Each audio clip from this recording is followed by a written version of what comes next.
Hello friends, दीक्षा इसमें आपका स्वागत है। आज का हमारा सेशन बिहार एसटीईटी से संबंधित है। आज के सेशन में हम लोग सामाजिक विज्ञान के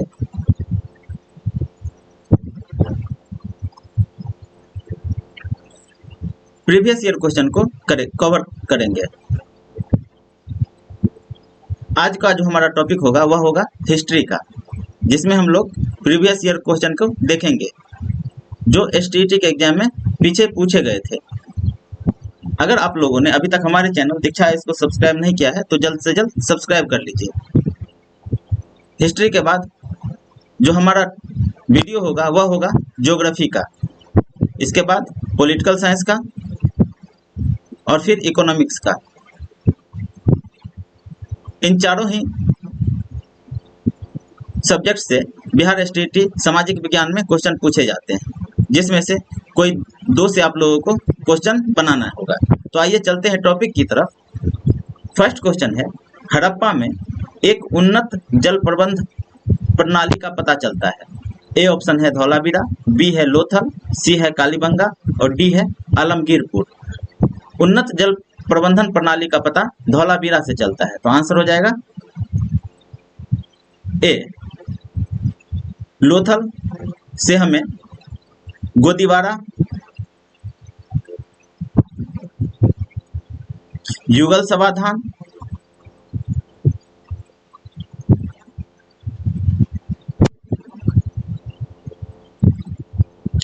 चावल की भूसी,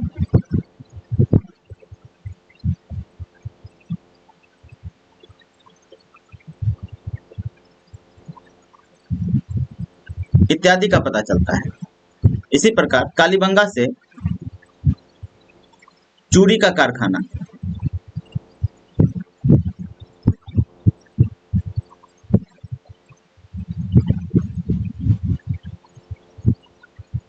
जुता हुआ खेत,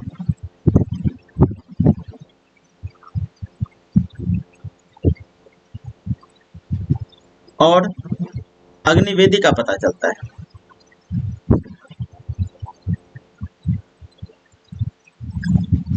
तो इन दोनों को भी आप लोग याद रखेंगे। चलते हैं नेक्स्ट क्वेश्चन की तरफ। सिंधु घाटी हड़प्पा के लिए मेसोपोटामियाई रिकॉर्ड में निम्नलिखित में से किस शब्द का प्रयोग किया गया था? तो मेसोपोटामियाई रिकॉर्ड में सिंधु घाटी सभ्यता के लिए कौन सा शब्द का प्रयोग हुआ है? ए ऑप्शन है दिलमुन, बी है मेलुहा, सी है मेगन और डी है फैलका। तो इसका आंसर हो जाएगा बी, मेलुहा। दिलमुन के बारे में भी थोड़ा सा जान लेते हैं। दिलमुन जो है यह अरब में एक सभ्यता थी।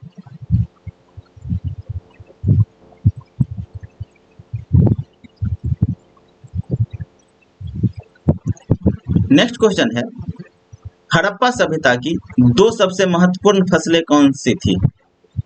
ए ऑप्शन है गेहूं और जौ, बी ऑप्शन है तिल और सरसों, सी ऑप्शन है धान और मटर और डी ऑप्शन है कपास और गन्ना। तो सबसे पहले देख लेते हैं कि हड़प्पा सभ्यता में कौन कौन से फसल उपजाए जाते थे। हड़प्पा सभ्यता में दो तरह के फसल उगाए जाते थे। एक तरह के फसल सर्दियों में उगाए जाते थे और दूसरी तरह की फसल गर्मियों में उगाए जाते थे। सर्दियों में गेहूं, जौ, मटर आदि उपजाए जाते थे, जबकि गर्मियों में चावल, बाजरा और सेम का उत्पादन किया जाता था। तो आंसर हो जाएगा आपका गेहूं और जौ, ए ऑप्शन।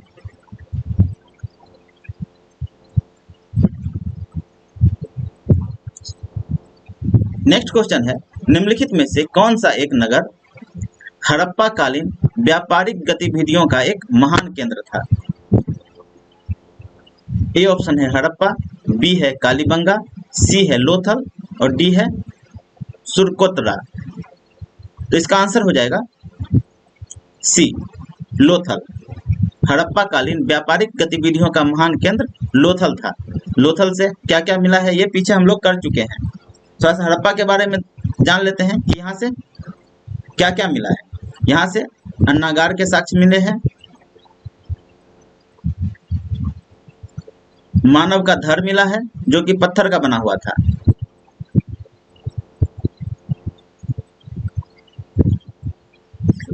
पीतल का इक्का गाड़ी मिला है,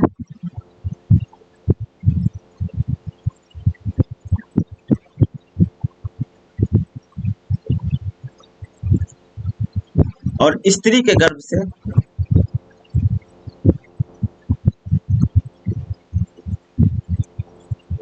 पौधा निकला हुआ ये मिला है।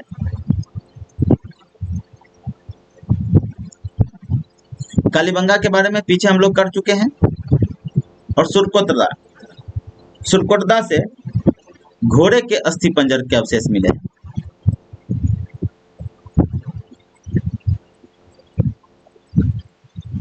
इसके अलावा अंडाकार कब्र मिला है यहाँ से, और कलश समाधान का अवशेष मिला है। हड़प्पा से एक चीज और मिला है, हड़प्पा से मिला है कब्रिस्तान, जिसे इतिहासकारों ने R37 नाम दिया है। इस फैक्ट्स को भी आप लोग याद रखेंगे। आंसर हो जाएगा सी।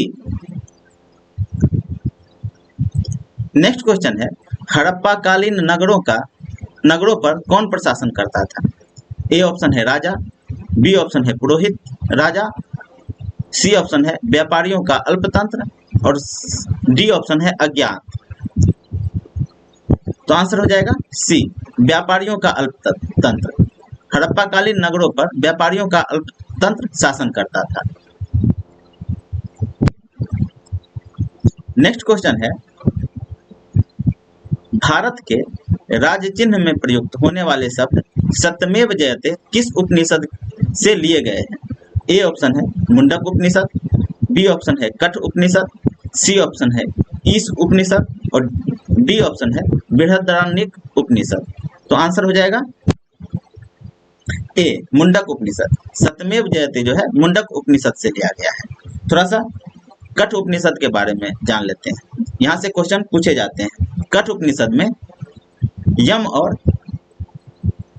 नचिकेता के संवाद की चर्चा है। तो इस फैक्ट को भी आप लोग याद रखेंगे। नेक्स्ट क्वेश्चन है, जगत ईश्वर है और ईश्वर ही हमारी आत्मा है। जगत ईश्वर है और ईश्वर ही हमारी आत्मा है। इस विचारधारा को निम्नलिखित में से किस ग्रंथ में प्रतिपादित किया गया है? ए ऑप्शन है ऋग्वेद, बी है ब्राह्मण, सी है ब्रह्मसूत्र, और डी है उपनिषद। तो आंसर हो जाएगा डी, उपनिषद। उपनिषद में जगत ईश्वर है और ईश्वर ही हमारी आत्मा है। ऋग्वेद जो है यह सबसे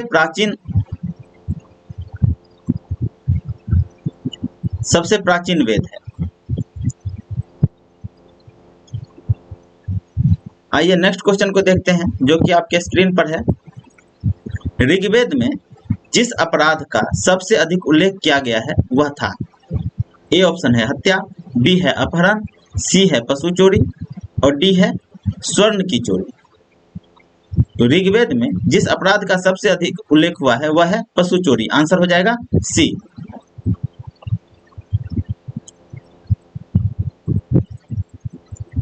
नेक्स्ट क्वेश्चन है, ऋग्वैदिक काल में किन लोगों को पनी विशेषण से अभिगृहित किया जाता था? पनी विशेषण से अभिहित किसको किया जाता था? ए है जो व्यापार को नियंत्रित करते थे, बी है पशुपालक, सी है गोपाल या चरवाहे, और डी है हलवाहे, हल जोतने वाले। तो पनी शब्द जो है यह विशेषण जो व्यापार को नियंत्रित करते थे उसके लिए किया जाता था, इसलिए आंसर हो जाएगा ए।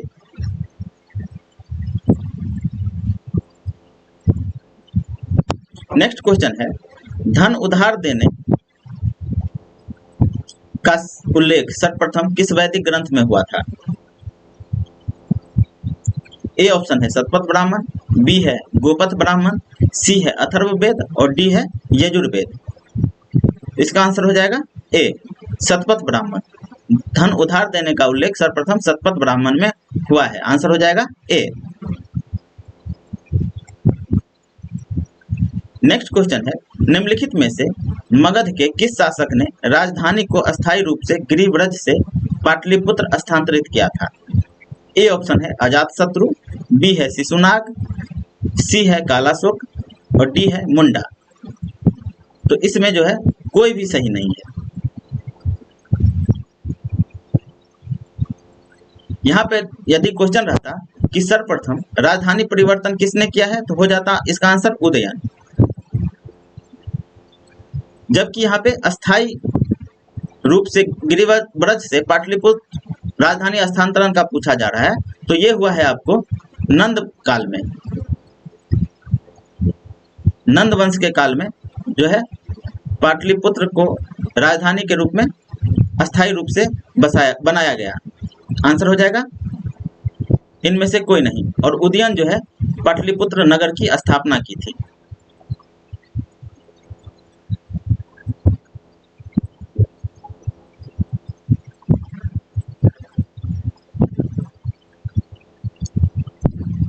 आइए नेक्स्ट क्वेश्चन की तरफ चलते हैं, जो कि है घोषिताराम विहार निम्नलिखित में से किस जगह पर अवस्थित था?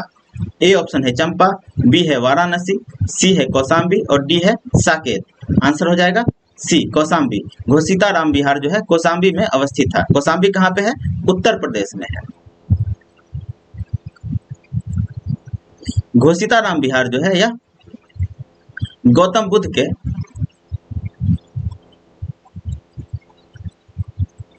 निवास के रूप में स्थापित किया गया था।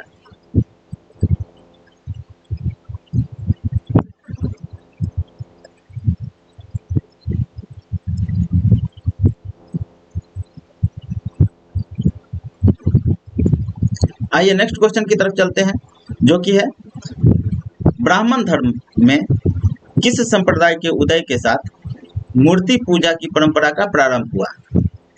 आजीवक संप्रदाय, बी ऑप्शन है भागवत संप्रदाय, सी ऑप्शन है वैष्णव संप्रदाय और डी ऑप्शन है शैव संप्रदाय। तो इसका आंसर हो जाएगा भागवत संप्रदाय, बी। मूर्ति पूजा की परंपरा का आरंभ जो है भागवत संप्रदाय के द्वारा किया गया। आजीवक संप्रदाय पहले देख लेते हैं। आजीवक संप्रदाय के प्रवर्तक कौन थे? तो इसके प्रवर्तक थे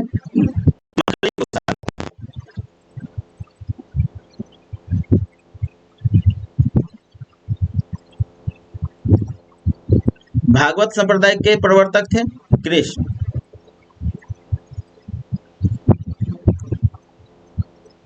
वैष्णव संप्रदाय जो है यह वैष्णव संप्रदाय और शैव संप्रदाय ये दोनों भक्ति काल से संबंधित है। वैष्णव संप्रदाय के प्रमुख संत थे रामानुज।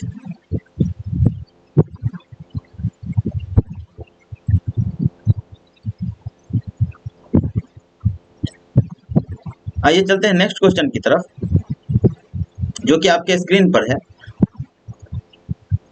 बौद्ध धर्म ग्रंथों का महान टीकाकार कौन था?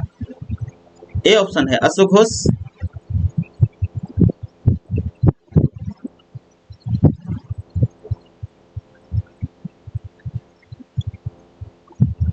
बी ऑप्शन है बुद्धघोष, सी ऑप्शन है वसुमित्र और डी ऑप्शन है नागार्जुन। बौद्ध धर्म ग्रंथों का महान टीकाकार बुद्धघोष था। आंसर हो जाएगा बी। अश्वघोष और वसुमित्र ये दोनों जो हैं चतुर्थ बौद्ध संगति से संबंधित हैं।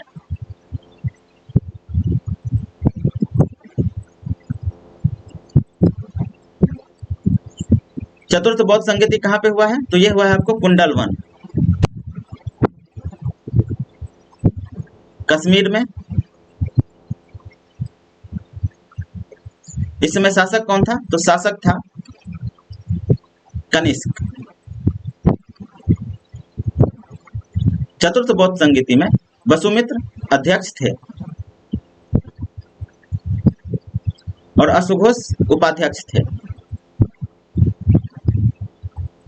नागार्जुन जो है ये महायान संप्रदाय के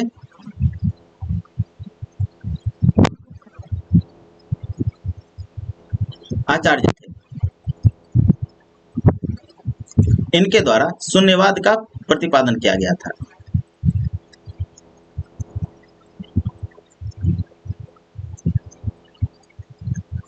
और बुद्धघोष बौद्ध धर्म ग्रंथों के महान टीकाकार थे। तो आंसर हो जाएगा बी।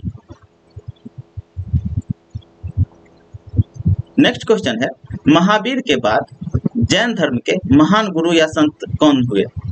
ए ऑप्शन है संभूति विजय, बी ऑप्शन है भद्रबाहु, सी ऑप्शन है स्थूलभद्र और डी ऑप्शन है हेमचंद। तो आंसर हो जाएगा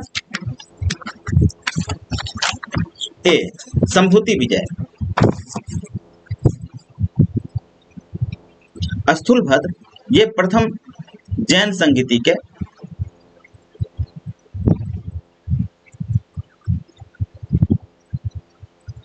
अध्यक्ष थे। प्रथम जैन संगीति कब हुआ है? तो ये हुआ है आपको 300 ईसा पूर्व में। कहां पर? तो पाटलिपुत्र में।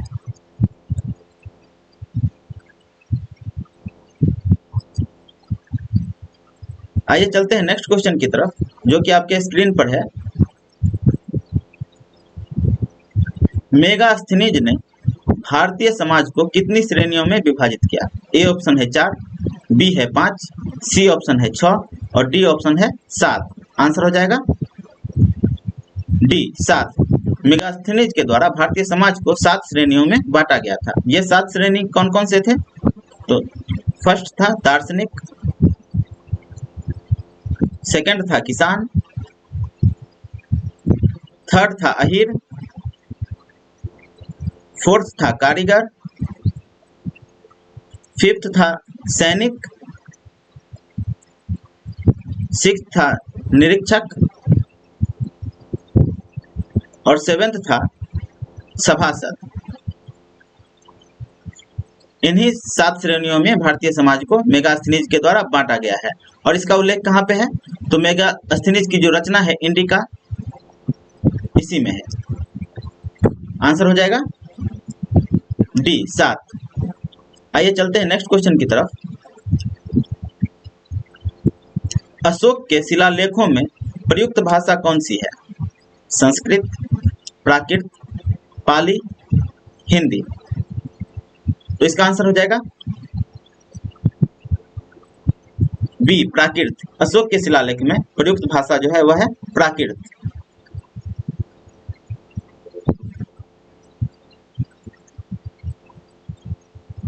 नेक्स्ट क्वेश्चन है, अशोक के निम्नलिखित किस शिलालेख में कराधान का विशेष उल्लेख है? ए ऑप्शन है रुमंदेई शिलालेख, बी है निगली सागर शिलालेख, सी है कंधार शिलालेख और डी है बराबर गुहा शिलालेख। आंसर हो जाएगा ए रुमंदेई शिलालेख। रुमंदेई शिलालेख कहाँ पे अवस्थित है? तो ये नेपाल में है। अशोक के द्वारा जब लुम्बिनी की यात्रा की गई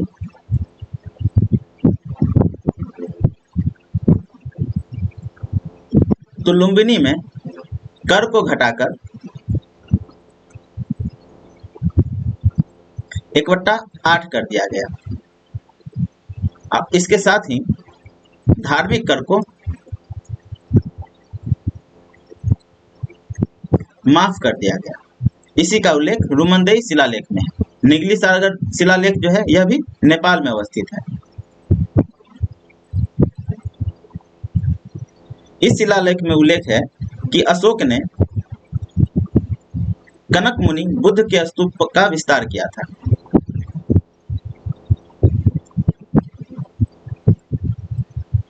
आंसर हो जाएगा ए रुमंदेई शिलालेख।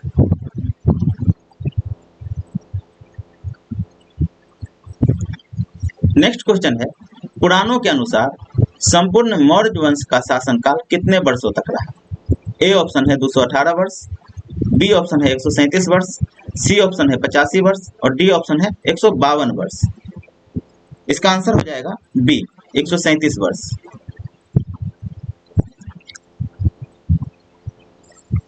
नेक्स्ट क्वेश्चन है, मौर्य काल में मुख्यतः सिक्कों को ढालने के लिए किन धातुओं का प्रयोग किया जाता था? स्वर्ण और चांदी, बी ऑप्शन है चांदी और ताम्र, सी ऑप्शन है ताम्र और कांस्य, डी ऑप्शन है सीसा और कांस्य। इसका आंसर हो जाएगा बी चांदी और ताम्र। मौर्य काल में सिक्कों को ढालने के लिए मुख्यतः चांदी और तांबा का प्रयोग होता था।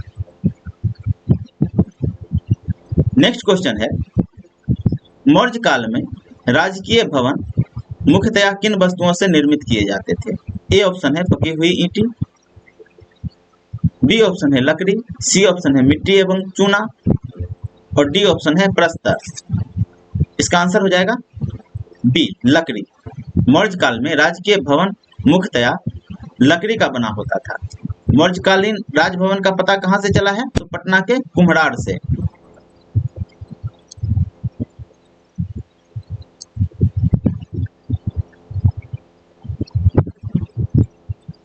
जो कि लकड़ी का बना हुआ था। नेक्स्ट क्वेश्चन है, शिलालेखों में उल्लिखित अशोक का एकमात्र पुत्र है? ए ऑप्शन है तीवल, बी है महेंद्र, सी है कुणाल और डी है चालुक। इसका आंसर हो जाएगा ए तीवल। शिलालेखों में उल्लेख अशोक का एकमात्र पुत्र तीवल है। महेंद्र और कुणाल ये दोनों भी अशोक के पुत्र थे, लेकिन इसका उल्लेख जो है शिलालेख में नहीं हुआ है। महेंद्र एवं संघमित्रा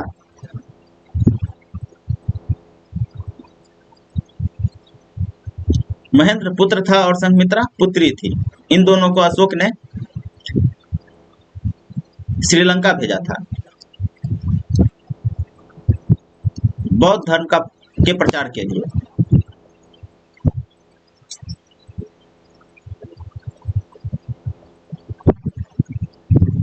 इसका पता कहाँ से चलता है? तो इसका पता चलता है सिंहली साहित्य से।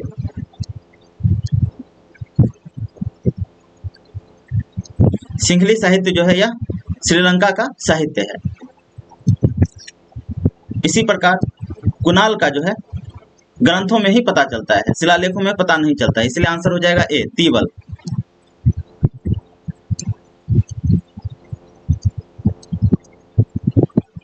नेक्स्ट क्वेश्चन है, केंद्र सरकार के किस अधिकारी के पास राजकीय आय या राजस्व नियंत्रण का प्रभार होता था?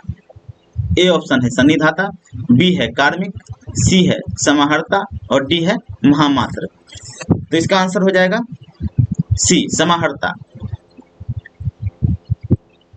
राजस्व नियंत्रण का प्रभार समाहर्ता के पास होता था। संनिधाता के बारे में थोड़ा सा जान लेते हैं। संनिधाता जो था यह राजकीय कोषाध्यक्ष था।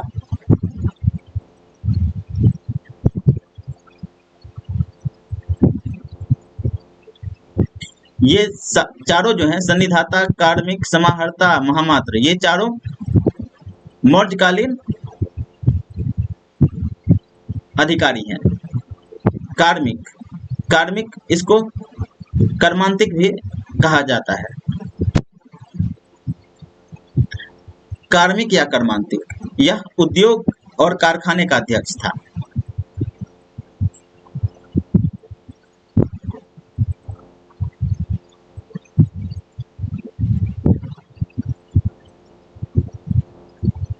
समाहर्ता यह आय का संग्रह करता था।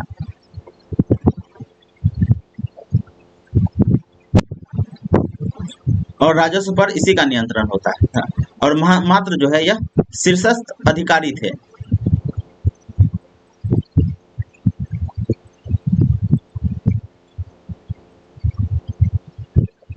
कौटिल्य के द्वारा जो लिखा गया है उस पुस्तक का नाम है अर्थशास्त्र। अर्थशास्त्र किसके द्वारा लिखा गया है? कौटिल्य के द्वारा।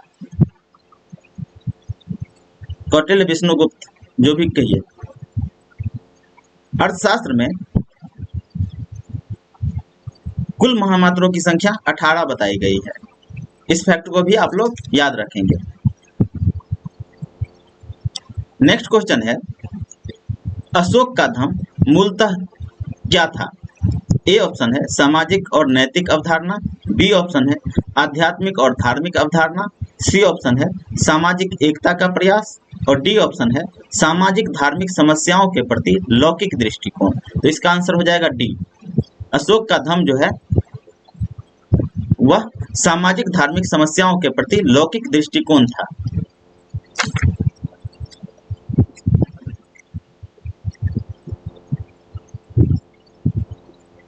नेक्स्ट क्वेश्चन है, पौराणिक ऐतिहासिक काल में चीनी भारत को किस नाम से जानते थे? ए ऑप्शन है कुनलुन, बी ऑप्शन है ताहिया, सी ऑप्शन है सेंतु और डी ऑप्शन है सीहिया। तो इसका आंसर हो जाएगा बी ताहिया। चीनी जो है भारत को तिहिया के नाम से जानते थे। नेक्स्ट क्वेश्चन है, निम्नलिखित कला शैलियों में से किस कला परंपरा में बुद्ध को सर्वप्रथम मानवीय रूप में चित्रित किए जाने का प्रमाण मिलता है?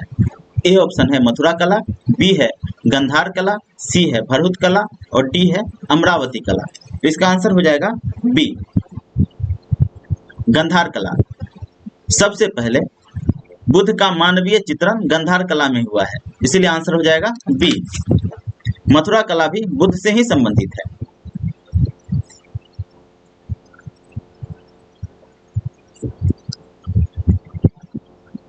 नेक्स्ट क्वेश्चन है, बौद्ध ग्रंथ मिलिंद पन्हों में किस नगर का सजीव वर्णन किया गया है? ए ऑप्शन है पुरुषपुर, बी है राजगिरी, सी है साकल और डी है पाटलिपुत्र।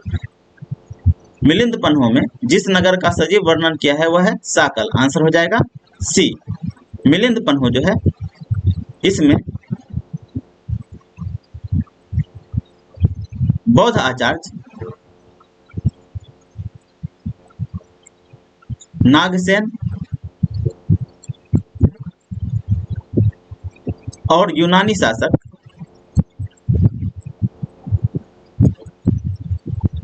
मिलिंद का संवाद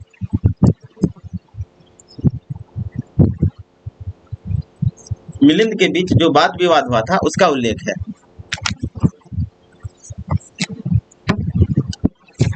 आइए नेक्स्ट क्वेश्चन की तरफ चलते हैं जो कि आपके स्क्रीन पर है।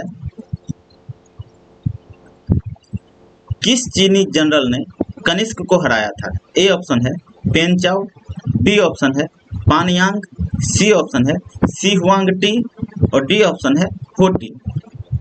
आंसर हो जाएगा ए पेन चाओ। पेन चाओ ने कनिष्क को हराया था। पेन चाओ चीनी जनरल था।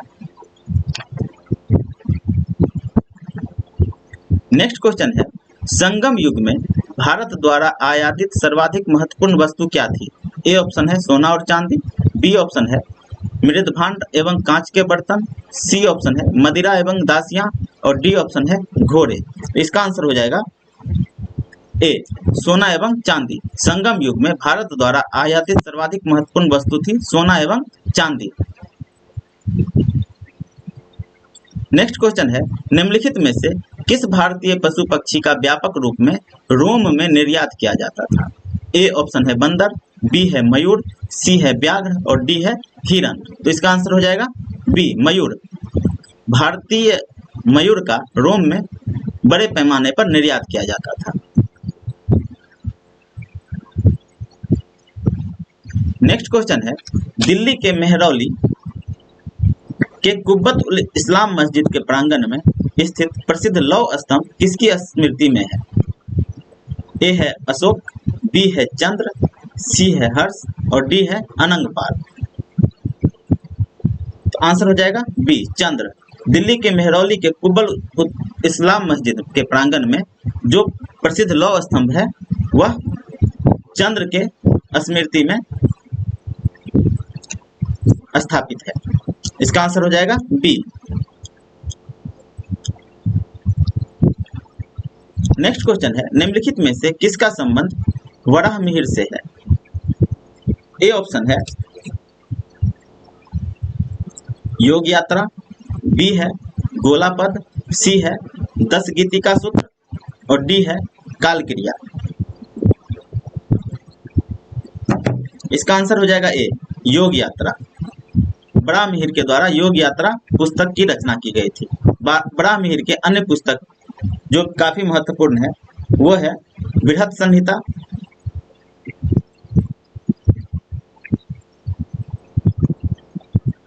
पंच सिद्धांतिका,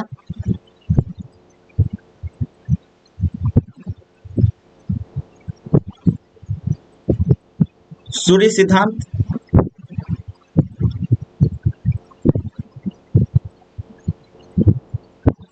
और कौतूहल मंजरी।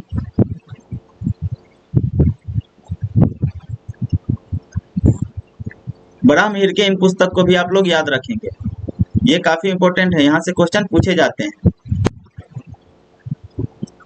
नेक्स्ट क्वेश्चन है, निम्नलिखित में से कौन सी कृति कालिदास की नहीं है? नहीं पूछा जा रहा है। ऋतु संहार कालिदास की रचना है, मेघदूतम ये भी कालिदास की रचना है, कुमार संभवम ये भी कालिदास की रचना है, 10 कुमार चरित्र जो है यह कालिदास की रचना नहीं है, इसीलिए आंसर हो जाएगा डी। 10 कुमार चरित्र जो है यह दंडिन के द्वारा लिखा गया है, इसलिए आंसर हो जाएगा डी।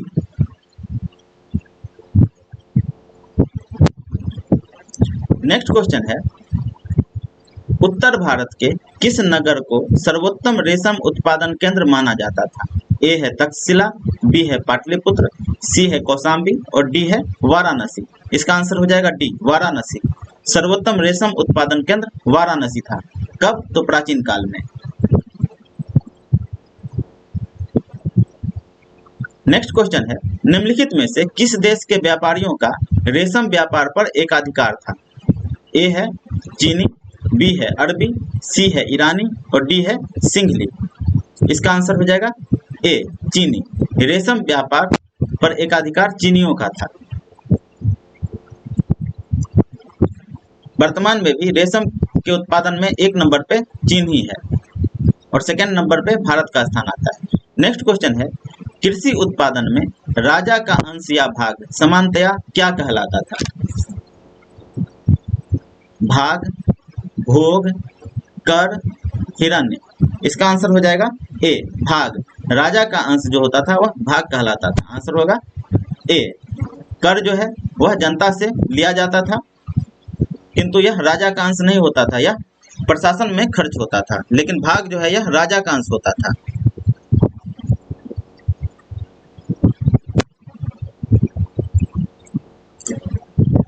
नेक्स्ट क्वेश्चन है, मेगास्थनीज ने भारतीय समाज को 7 वर्गों में विभाजित किया है, जिसमें दूसरा स्थान किसका था? व्यापारी, किसान, योद्धा, दार्शनिक या शिक्षक। अभी जस्ट पीछे किए हैं, सेकंड नंबर पे किसान का स्थान था। आंसर हो जाएगा बी। नेक्स्ट क्वेश्चन है, 9वीं शताब्दी का मेधातिथि किस प्रसिद्ध ग्रंथ का टीकाकार था? ए ऑप्शन है मनुस्मृति, बी है कामंद कनीतिसार और सी है त्रिह सूत्र और डी है नारद स्मृति। इसका आंसर हो जाएगा डी, नारद स्मृति। मेधातिथि जो है वह नारद स्मृति के प्रसिद्ध टीकाकार थे।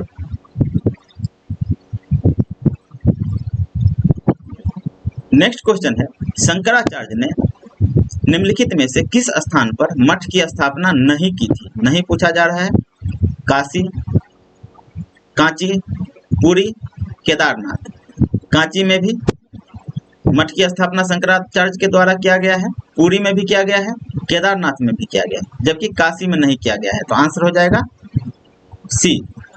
ए, काशी। शंकराचार्य के द्वारा 4 मठ की स्थापना की गई थी, कांची, पुरी, केदारनाथ और श्रृंगेरी।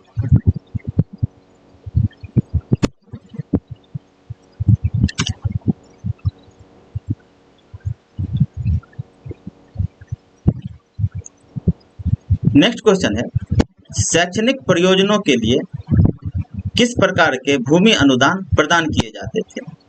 ए ऑप्शन है ब्रह्मदे, बी ऑप्शन है देवदान, सी ऑप्शन है शाला भोग और डी ऑप्शन है सर्वमान्य।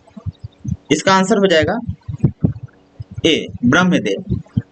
शैक्षणिक प्रयोजनों के लिए जो भूमि अनुदान दिया जाता था उसे ब्रह्मदेव कहा जाता था। देवदान जो है, देवदान मंदिरों को उपहार में दिया जाता था।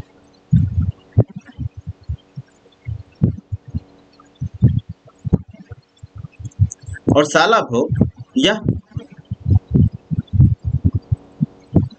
विद्यालय के रखरखाव के लिए दिया जाता था।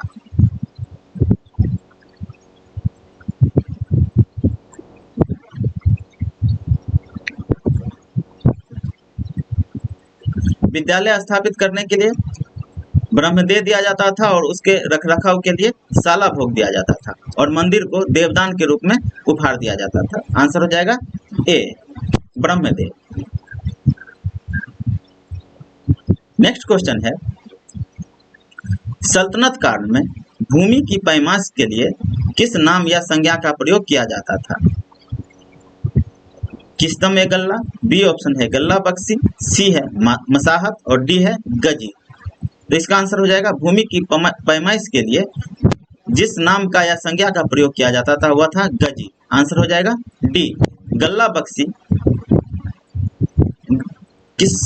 किस्तम ए गल्ला और गल्ला बक्सी ये दोनों बटाई का एक प्रणाली था। ये दोनों बटाई का प्रणाली।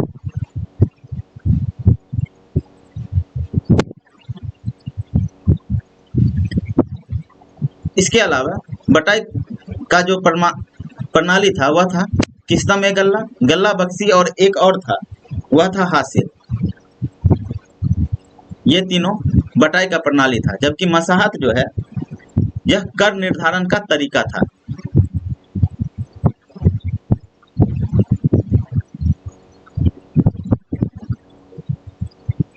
और गजी जो है भूमि की पैमाइश के लिए इसका प्रयोग किया जाता था। आंसर हो जाएगा डी।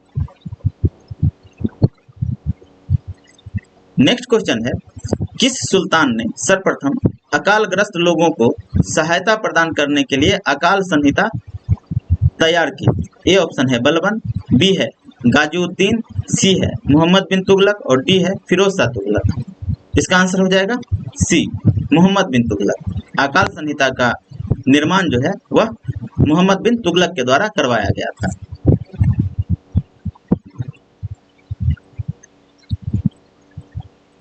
नेक्स्ट क्वेश्चन है, मुस्लिम शासन की स्थापना से पूर्व कश्मीर किस धार्मिक संप्रदाय का केंद्र था? ए ऑप्शन है बौद्ध धर्म, बी है जैन धर्म, सी है वैष्णव संप्रदाय और डी है शैव संप्रदाय। इसका आंसर हो जाएगा डी शैव संप्रदाय। मुस्लिम शासन की स्थापना से पूर्व कश्मीर जो है शैव संप्रदाय का प्रमुख केंद्र था। नेक्स्ट क्वेश्चन है, बहमनी साम्राज्य के प्रांतों को क्या कहा जाता था? तराफ या अतराफ, सूबा, सूबा ए लश्कर, महामंडल। बहमनी साम्राज्य के प्रांतों को तराफ या अतराफ कहा जाता था। आंसर हो जाएगा ए।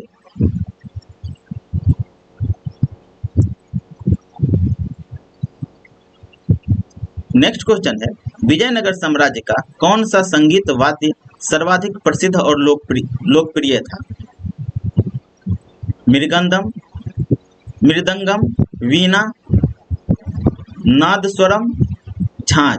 इसका आंसर हो जाएगा ए मृदंगम। विजयनगर साम्राज्य में मृदंगम जो है वह काफी प्रसिद्ध और लोकप्रिय था। नेक्स्ट क्वेश्चन है, वह मुस्लिम लेखक कौन था जो संस्कृत का एक निष्णात विद्वान था? ए ऑप्शन है अल-बिरूनी, बी है अमीर खुसरो, सी है अमीर हसन देहलवी और डी है बदरुद्दीन। इसका आंसर हो जाएगा ए अल-बिरूनी। अल-बिरूनी जो है यह मोहम्मद गजनवी का दरबारी कवि था।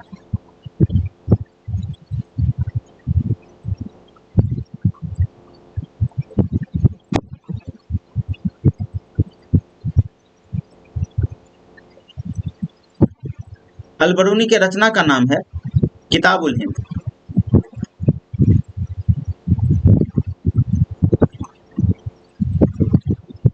थोड़ा सा अमीर खुसरो के बारे में जान लेते हैं। अमीर खुसरो, इसका जन्म एटा में हुआ था। अमीर खुसरो को तूती ए हिंद या फिर हिंदुस्तान का तोता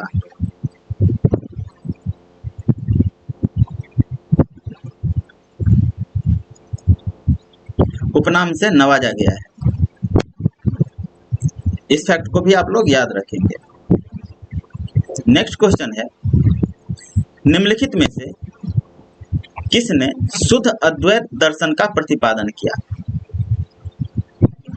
ए ऑप्शन है वल्लभाचार्य, बी है चैतन्य, सी है निम्बार्क और डी है रामानुज। इसका आंसर हो जाएगा ए वल्लभाचार्य। शुद्ध अद्वैत दर्शन के प्रतिपादक वल्लभाचार्य थे। चैतन्य जो है प्रमुख भक्ति संत थे।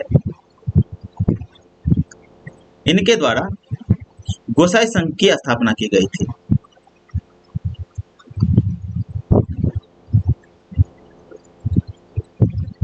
निम्बार्क जो है यह द्वैताद्वैत के प्रतिपादक थे और रामानुज विशिष्टाद्वैत के प्रतिपादक थे। इस फैक्ट को भी आप लोग याद रखेंगे। शुद्ध अद्वैत वल्लभाचार्य, द्वैताद्वैत निम्बार्क और विशिष्टाद्वैत रामानुज।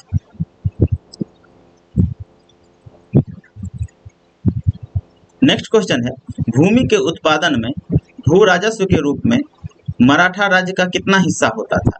ए ऑप्शन है 16%, बी ऑप्शन है 25%, सी ऑप्शन है 35% और डी ऑप्शन है 40%। इसका आंसर हो जाएगा बी 25%।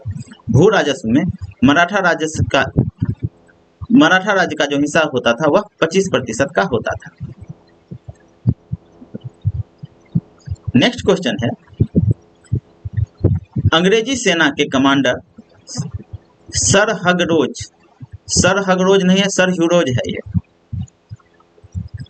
सर ह्यूरोज 1857 के विद्रोह के दौरान किसे विद्रोहियों का सर्वोत्तम और सबसे बहादुर नेता बताया था? ए ऑप्शन है कुंवर सिंह, बी ऑप्शन है तात्या टोपे, सी ऑप्शन है रानी लक्ष्मीबाई और डी ऑप्शन है नाना साहेब। आंसर हो जाएगा सी रानी लक्ष्मीबाई। ह्यूरोज के द्वारा ही रानी लक्ष्मीबाई की मृत्यु हुई थी। आंसर हो जाएगा सी। और ह्यूरोज ने ही रानी लक्ष्मीबाई को के बारे में कहा था कि यह जो लेटी हुई है वह एकमात्र मर्द है।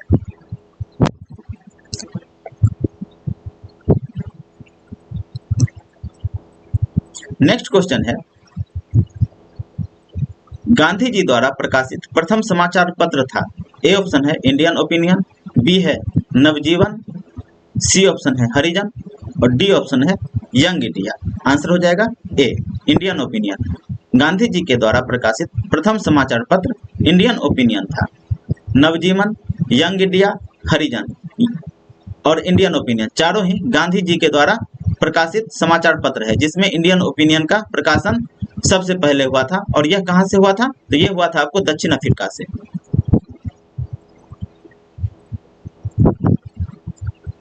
और नवजीवन, यंग इंडिया और हरिजन का प्रकाशन भारत में हुआ था। इसके साथ ही आज का वीडियो यहीं पे समाप्त होता है। हमारा नेक्स्ट वीडियो ज्योग्राफी का आएगा, जो कि एसटीईटी में पूछे गए प्रीवियस ईयर के क्वेश्चन पर आधारित होगा। अगर आप लोगों ने अभी तक हमारे चैनल को सब्सक्राइब नहीं किया है तो जल्द से जल्द सब्सक्राइब कर लीजिए और अपने दोस्तों में शेयर भी कीजिए। धन्यवाद।